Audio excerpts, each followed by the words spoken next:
Hello everyone. Hello. Are you ready for the brand new DTM? It is time for the qualifying. It's the second race weekend of the new season. We are here at the Lausitzring. And yesterday it was raining cats and dogs. Today, checking out the sky above us, it looks fantastic. Brilliant weather, so we are so ready for this weekend. And the man who is leading the championship is Lukas Engstler. And yeah, Luca is just getting into the car. As you can see, he's getting strapped in and he's ready to collect points because at the moment he is 1 point ahead of Jack Aitken and Lukas Stolz. So every single point is so crucial, even at this point of the championship, even though it's only the second race weekend. And surely this young man here, as well as 20 others, are going to push real hard, because all in all, 20 cars and 10 different teams. So hold on tight. It's 40 years DTM, so this is a very special one. Let's get qualifying, and now here are your commentators. Enjoy. Thanks very much indeed, Verena. Hello, everybody. Welcome to the Lausitzring. Sunny for now. Let's wait and see. There is a chance we might get some more rain this afternoon. It's hard to believe, isn't it, when you look at the skies up above. But yesterday started pretty bright and sunny for free practice 1. That was all good. We got to 10 minutes before free practice 2 in the middle of the afternoon, and it started to rain pretty heavily, and it didn't really stop until late last night. So it was with relief that we woke up this morning at our hotel in Dresden and saw that sunshine had returned. But what it has left us with is some question marks as to who is going to be competitive in this qualifying session, having had 1 dry and 1 wet session. It's considerably cooler than it was when we were here last August. If you remember that weekend, it was in the early 30s, 32, 33 degrees, and really testing for the drivers inside the cockpits of the cars. It was pushing 60 degrees, and we had drivers getting out of the cars absolutely exhausted after an hour of racing around here, having lost an awful lot of fluid. It will be more comfortable for them today, but not comfortable, because it's still going to be pretty warm inside the cockpits when they get to the race later on today. And it will be much later on today because, of course, we've got a different schedule than normal. This is when we'd normally be starting the race at 1:30, but it doesn't start till 5 o'clock today because of the World Ice Hockey Championship semi-finals that are going on. So it's a later start here for the race than we normally have. It'll be a bit cooler then potentially for the drivers. 30 points is the championship lead for Lukas Engstler, one of the 2 race winners that we had at Oschersleben. And there is the smiling face of the other driver that was a race winner in round 1 a month ago. Jack Aitken, there he is. And Jack will be delighted to be back at the Lausitzring, because this is where he got his first win in the DTM and his first pole position in the DTM in 2023. Mirko Bortolotti was the winner of race 2 here. Well, I was going to say 12 months ago, but it was 8 or 9 months ago. And Mirko Bortolotti, if you remember, had a phenomenal drive. He had to fend off Ricardo Feller's AB Sportsline Audi for almost the entire duration of the race. Nose to tail, he had the Audi breathing down his neck the whole way around. I spoke to Mirko this morning. He was looking very chilled and relaxed. A nice, easy morning for the drivers. And he was signing autographs, and we reminisced about that race. And he said, "Do you know what? That is still one of the hardest races I've ever had." And he smiled and said, "If we can have a weekend like we had here last year, I'll be very pleased," because Mirko had mixed fortunes, I think it's fair to say, like a lot of drivers did at Oschersleben. There weren't many drivers that had 2 good races, hence it's very close in the championship table. So we've got 20 minutes of qualifying coming up to set the grid for the first race of the weekend, which will be later on today. And we'll do the same again tomorrow, but at the more regular times. That's the driver that won the championship last year, the first ever Austrian DTM champion, Thomas Preining. But this was the only circuit in 2023 where he didn't score at least 1 podium. He might have, had he not picked up a penalty for having been deemed to cause some contact at the start of the Saturday race last year. Kelvin van der Linde, he picked up a podium here in one of the races last year, and that was his first podium for 2 seasons, so it was a relief for him to get that. Kelvin has been looking good. Be wet, be dry in free practice. He looked good, but you never quite know what everybody's doing with their cars and setups in free practice. But for the record, in the dry yesterday, Thomas Preining was quickest, Maro Engel was second, and Kelvin van der Linde was third. In the wet, Ianjan Nguyen, Kelvin van der Linde and Jack Aitken were the top 3. And Kelvin, a few years ago, almost won a race here. It was only because he had an electrical blip with the car which shut itself down briefly out on the banking when he lost the lead of the race and dropped down to 4th position. So he goes well around here. We had Ricardo Feller close to a race win here last year. They're the two Abbott Sportsline teammates. So the Audis should go well, but potentially the Porsches have looked good so far this weekend. Also, we know the Lamborghini and the Ferrari have both been victorious here in 2023. But one point to note is that the Ferraris have an extra 30 kilograms of BOP ballast on the cars compared to what they had here last year, and also less boost on their turbo engine cars. So for one, Jack Aitken will be hoping for a bit of rain this afternoon. I don't know if he'll get it or not, but he might. You never know. But certainly going to be drive for qualifying. Chris Hartley here in the commentary box. We are at the very top of this huge grandstand which overlooks the start-finish line, looking out onto the whole circuit. You get a great view of this anti-clockwise 3.478 kilometre long track from the commentary box. You can see that as ever the garages, one of the garages has been opened up for fans to be able to soak up the atmosphere in the pit lane. There's an enormous amount of people here already at the start of the day, and we're looking forward to a cracking qualifying session. So alongside me in the commentary box as ever, it is Brian Oliver. Brian, this has got a lot of question marks this session. We don't really know who's going to be up there, do we? Yeah, that was really my kind of opening thought. We really haven't got a clue what is going to happen here, because yesterday, well, the answer to our question of who's quick, well, quite a few drivers. I think, as you mentioned, Kelvin van der Linde looking very, what is the circle of doom? Kelvin van der Linde looking, I think, for my money, very strong, and the two Manthey EMA cars also very quick. This is a track that does seem to favour Porsche a little bit from what I've seen in various categories over the years. I'm thinking that the drivers who made the most of the wet conditions yesterday might have some useful information later on if the weather forecast is to be believed. The cars, no, there's not a problem. They're peeling back off into the pits. It is normal at the start of a session to do an installation lap to make sure everything's working, system checks. It is that game of Russian roulette. How late can you leave it in the session? Because with the sun beating down and the track nice and clean and dry, it will only get quicker. But of course, if you leave it late in the session and there's a yellow flag or some kind of incident, you might end up not being able to set a time. So it is a bit of a gamble, but none of the drivers are going to want to be using up valuable rubber and valuable resources when there's still a whole 17 minutes left of the session. Loads of time. There is round 2 winner and championship leader Luca Engstler, only his start of his second season in the championship, and they're being pushed back into the garage is the Manthey EMA Porsche of the driver that's quickest in the wet yesterday, Anjan Guan. Nicky Tim looking for his first points of the season and his first full season of the championship, the former Porsche Carrera champion, and that's one of the Grasser Racing Team run cars. Grasser, who also run the Luca Engstler Liqui Moly bat machine. They've had 2 wins in the DTM now. One of them came in the wet last year at the Nürburgring, courtesy of Maximilian Powell, and the other one just a few weeks ago. Thomas Preining struggled at Oschersleben. All the Porsches struggled at Oschersleben, which was odd, given that last year Porsches were very dominant there in terms of podium performances. Thomas Preining might well have won the opening weekend of the season last year had he not picked up a penalty for an infringement by the team during his pit stop.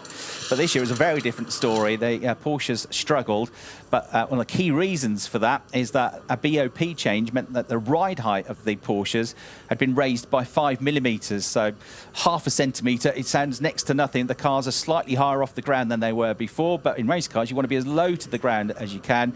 And the team never got the chance to test the car before the race weekend. They'd done some testing at Oschersleben, but it was a few days before the BOP for 2024 had been published, so they tested it on their old setup.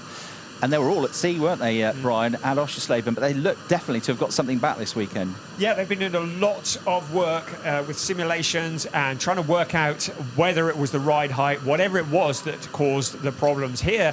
A very different kind of circuit, a very technical circuit here at the Lausitzring. Also, a very bumpy circuit. And we did some hot laps on foot last night, and you could see the bumps and a number of cracks in the surface. And that can catch a number of drivers out.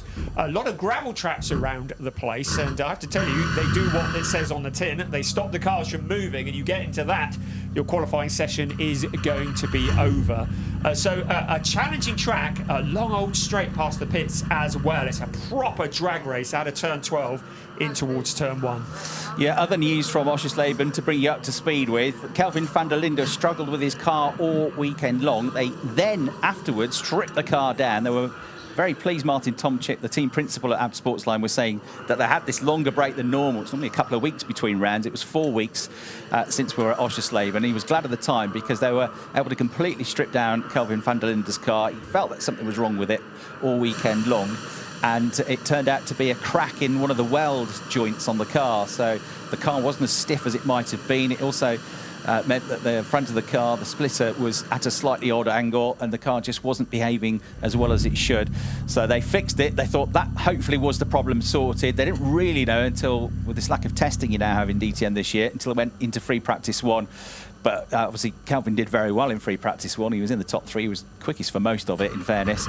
And they said, right, that definitely was it, because the car is fine now. Kelvin's happy again.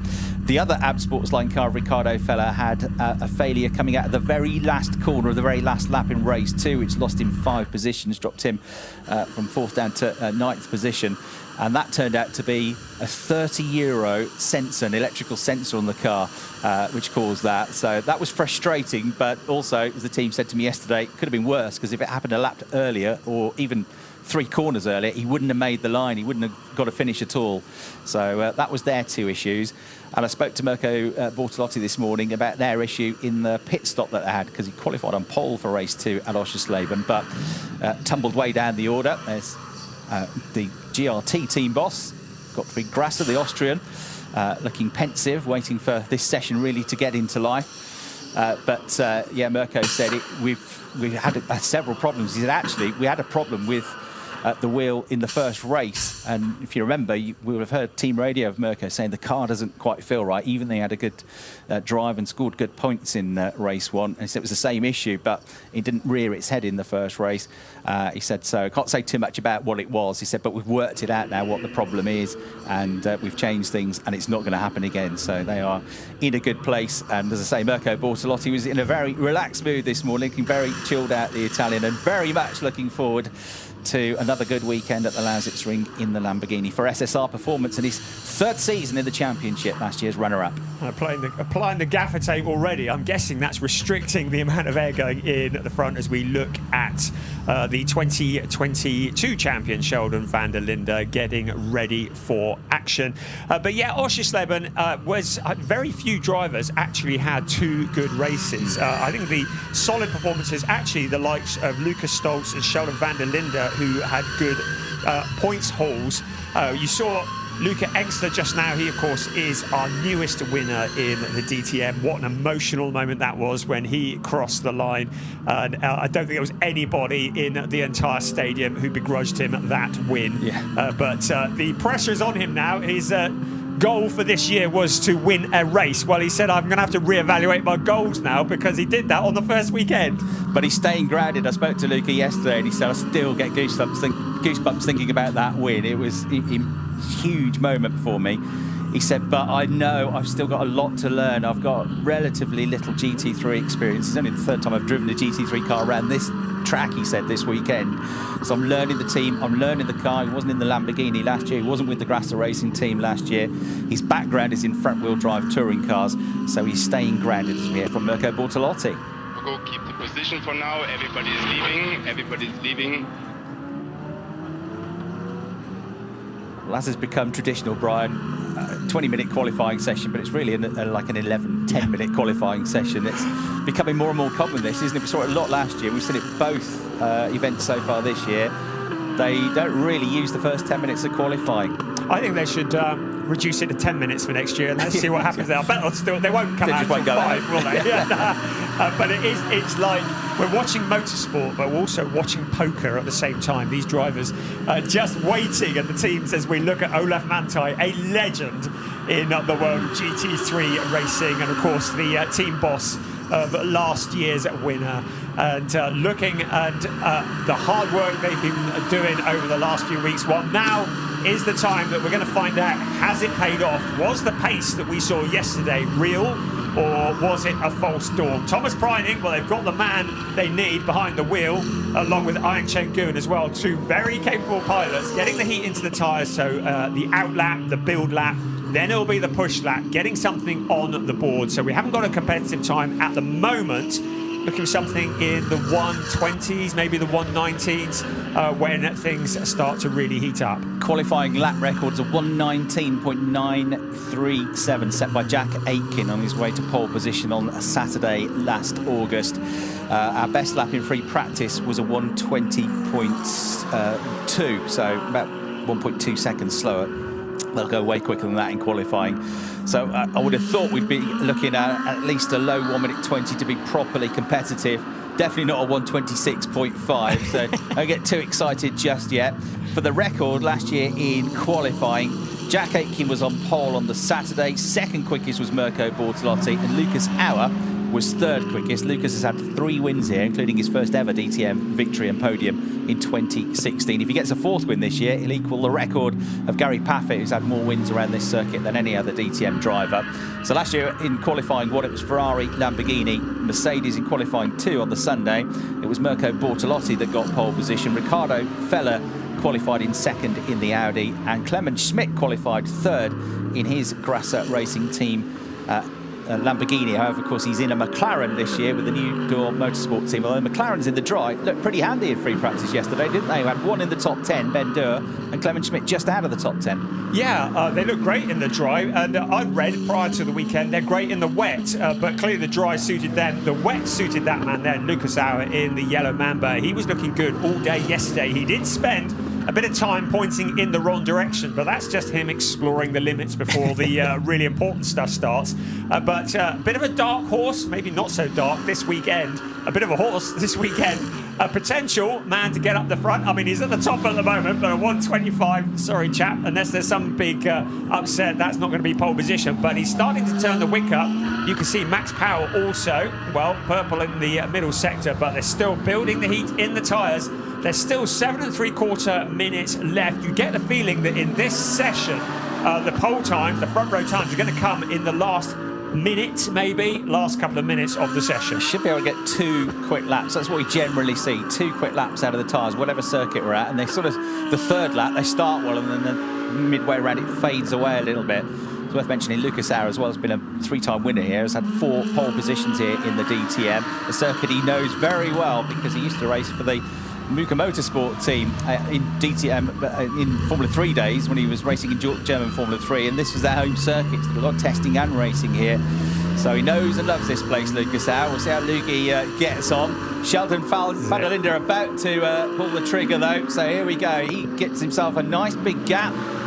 It's way ahead before we get Luca Engstler, so he's got a nice clear view to that first corner as he starts what's going to be his flying lap. You're on board then with the 2022 champion, who in that championship winning season won both races around the Lausitzring here in the BMW. Max Powell is setting the pace for now. The quickest lap that we've had, still not that quick. Marco Wittmann with a 124.492.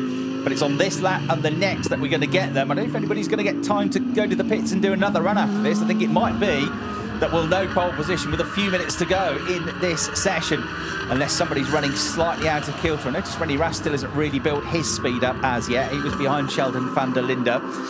But we've got Max Powell and Christian Engelhardt on track at the moment. Engelhardt's going to get home first, so I think this is going to be a provisional pole position time. Kelvin van der Linde's got that for now, but I don't think for long. In fact, Engelhardt, no, not quick enough to do that. Max Powell is going to be next one over the line. This could be it. Then we've got Lucas Auer to come through as well. No, that's not quite it either. 123.7.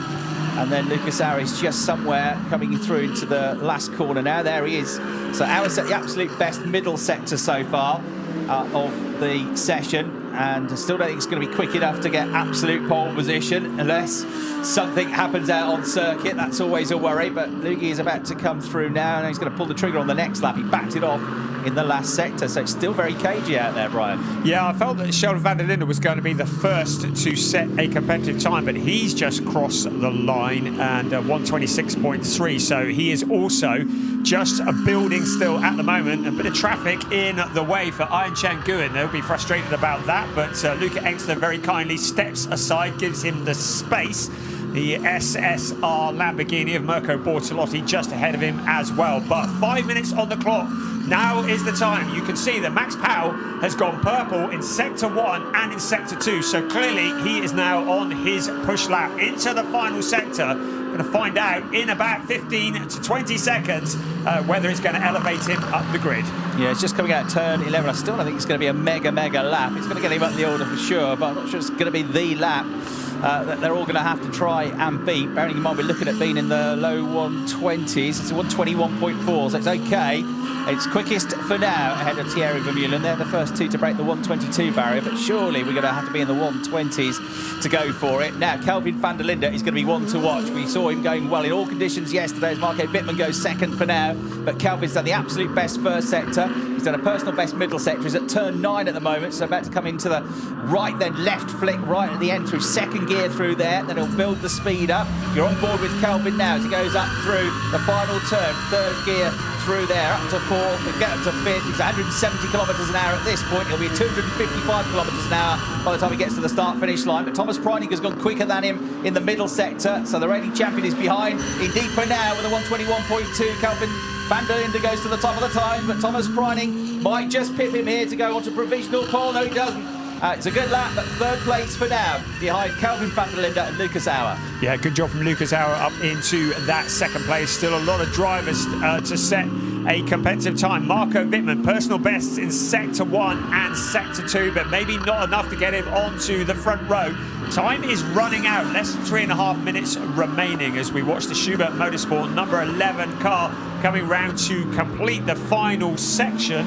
We've also got monitors on Sheldon van der Linde. He's been slowly building the speed with every lap. So here comes Marco Wittmann out of turn 12. It's now just everything to the floor to cross the line. Marco Wittmann, who was in P6, he crosses the line and he goes quickest. So 121.203. Van der Linde started his lap well, Sheldon this is, but lost 4 tenths in the middle sector compared to where the best sector 2 time was. As Lucas Auer goes to the top of the times with the 121.193. Still feels like they're building up to it. Nobody's yet got into the 120s. Ricardo Fella now goes quickest with the 121.025. Sheldon van der Linde does enough to retrieve it in the last sector to go back onto the front row of the grid.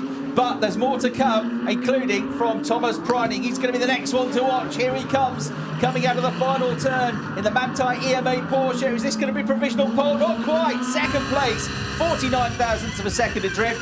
Kelvin van der Linde was on a good lap as well, but it's only 6th place. René Rast's first proper try has put him in 7th. The BMWs weren't really anywhere on Friday, but now they're suddenly 3rd, 5th, and 7th as we look at Arjun Maini on a good lap here, a personal best, 7th in the championship, 2 really good point scoring races, including a 4th at the Lausitzring, and the HRT squad have looked strong. Back with the team again this year, Arjun Maini, former podium finisher in the championship. His teammate Lukas Stoltz has been going well this season as well.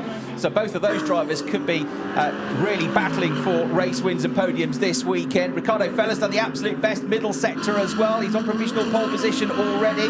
Where's Arjun Maini going to end up? On pole position by nearly 2 tenths of a second. Great lap from Arjun Maini. Is it going to be enough though? Because Ricardo Fella is on a flying lap as well. He's in the 3rd sector at the moment, and he's going to try and get this position back if he can. Wow, we said the times were going to come tumbling at the end of this session, didn't we? Riding on board with Thomas Preining, personal best in Sector 1 and Sector 2. And at turn 12, he comes just pointing it and everything out towards the line, but still more to come. So, Thomas Preining, currently in P4, he crosses the line. Does he improve? Yes, he does. Thomas Preining, provisional pole position with less than a minute remaining.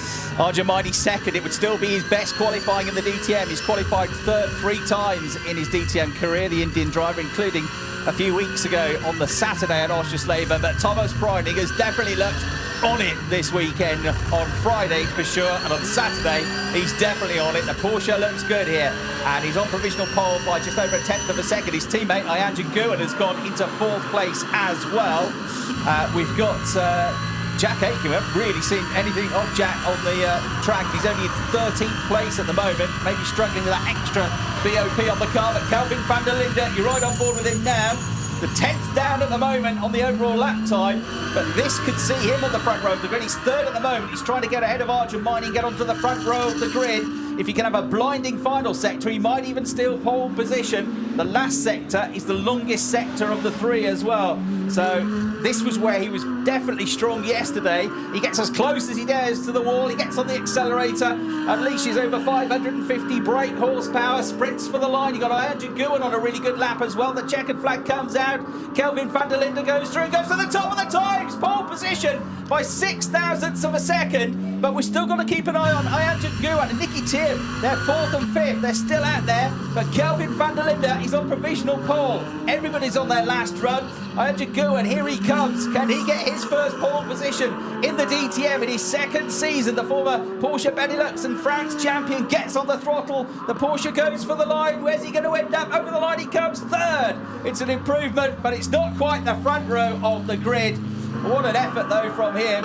And then we've got Nicky Tim. He's lost a bit of time in the middle sector, but he's also been going well. He's in 5th place at the moment. Can he get himself up onto the 2nd row of the grid or better? He comes through in the Lamborghini and stays 5th, loses 0.3 of a second in the end. Lucas Auer's not done yet either. He goes up wide out to the wall. You can see he's done personal bests in Sector 1 and Sector 2. He's in P9 at the moment. It looks like he could improve on that. Across the line he goes. Lucas Auer P7, so a couple of places up the grid.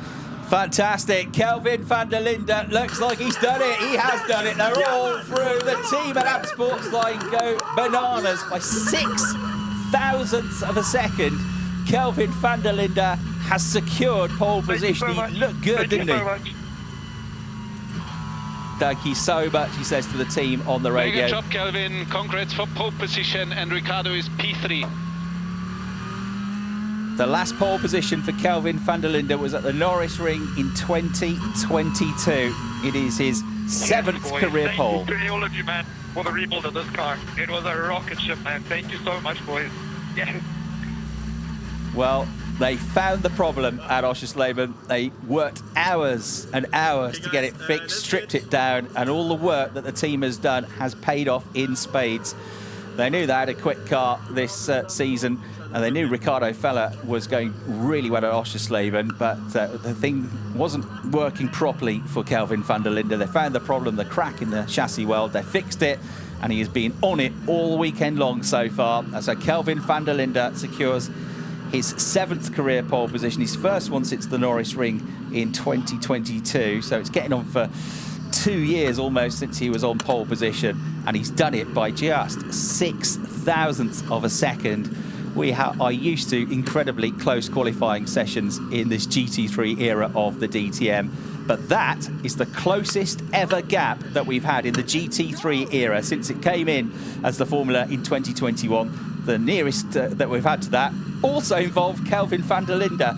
At the Nürburgring in 2022, Sheldon van der Linde got pole by 0.010 of a second from his brother Kelvin. But Kelvin's just got the record. 0.006 of a second. He gets pole position. A good day at the office as well so far for Thomas Preining as well. 2nd place then for the defending champion on the front row of the grid. And Ricardo Feller, who was so close to a win here last year, he'll be there in 3rd place. Arjen Guwen qualifying in an excellent 4th place, with Arjen Maini in 5th, also continuing his very strong 2024 form. Nicky Tim in 6th place, looking for his first points of the season. Later on today, Mirko Bortolotti 7th, Lucas Auer 8th, Max Powell in 9th, Lukas Stolz in 10th place, Christian Engelhardt, Sheldon van der Linde 11th and 12th, Maro Engel, Marco Wittmann will be on the 7th row of the grid. Luca Engstler and Jack Aitken, the 2 winners from Oschersleben, will line up together on the grid in 15th and 16th. Rene Rast all the way back in 17th. They had Thierry Vermeulen and Clement Schmidt and Ben Deur, the 2 McLaren drivers, at the back of the field. Just to tell you how close that was, 0.006 of a second between the top 2, a new record. 0.6 of a second, covering 19 cars. Championship points as well for the top 3.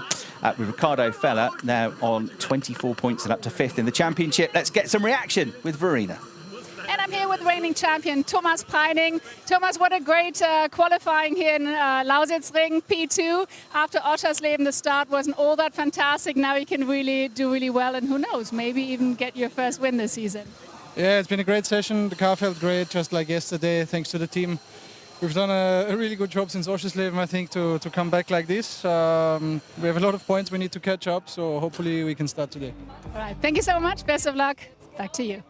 Thanks, Verena. Yeah, good to see a smile back on the face of Thomas Preining after a testing Oschersleben. He got points in both races, but he's not here to get points. He's here to get race wins. And Thomas Preining is back in the fight, very, very nearly getting pole position. But Kelvin van der Linde just about fending him off. It's all smiles, though, isn't it? There, the Olaf Manthey, former DTM star driver himself back in the day. And he knows a thing or two about setting up a race car. He's delighted with that second place. That will feel like a win after the lows of Oschersleben, but it is Kelvin van der Linde and the AB Sportsline team have the biggest smiles on their faces. That's a big, big qualifying session. It is always possible to overtake in DTM, but this isn't the easiest place in the world, and Kelvin van der Linde is in a good spot. If you can get a good start, let's go on board with him then. This was the pole lap as he goes from 255 kilometres an hour down to about 90 kilometres an hour. You go from fifth gear down to first, down to second rather, through the first corner, second gear, then third gear as you snatch through the left-hander at turn 3. And then you're down to second again, about 75, 80 kilometres an hour through the right and the left at turns 4 and 5. You come back onto the tri-oval here then, this former oval circuit built on this huge former open cast coal mine. You come back off into the infield then as you brake and turn left and go through into second gear, turn 6. And that was a tremendous lap from Kelvin van der Linde. He'll be chuffed to bits with that. Let's go back to Verena in the pit lane. All right, and there's a man who's very chuffed, very excited. He's getting all the hugs and I don't know what.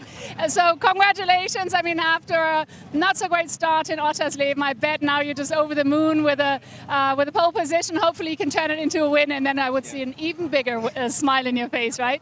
Yeah, I'm happy. I'm really, really happy. You know, like in times where things aren't working well, you always kind of like look at data and you think, okay, is it me? Is it the car? What happened? And luckily after Oschersleben, we found something wrong on the chassis. We had a small crack in the car, and obviously it made quite a big difference. So just a big thanks to the engineers, to all my mechanics, because this one's really for them. I just drive the car, but they had to basically put it there and give me a weapon today. And now, quite frankly, now you need to get a win. That's only fair, right? Yeah, it's only fair, but we know the hard work only starts now, right? It's going to be a very hot race. I was already in the qualifying. You can see I'm sweating. So, yeah, it's going to be a long race, but hopefully we can stay up front. You're South African, you sweat? Yeah, that's true. We sweat a lot, but let's see. Maybe the German summer is also a little bit on the limit. Let's see. We'll see. All right. Thank you so much. Back to you. Try being English. This is absolutely boiling hot for me, and it's not raining. That's a lovely sight. Sheldon van der Linde and Kelvin van der Linde, the two brilliant brothers, congratulating one another. They are always happy for the other, whatever the circumstance. So, tremendous effort from Kelvin van der Linde, but the job is not yet done. Can he get his first race win of the season? We're at it again, everybody. We've had 3 different qualifying sessions and 3 different pole sitters already. The race coming up at 5 o'clock this afternoon. From Brian Oliver and me, Chris Hartley in the commentary box, thanks for your company. Back down to Verena Vreet.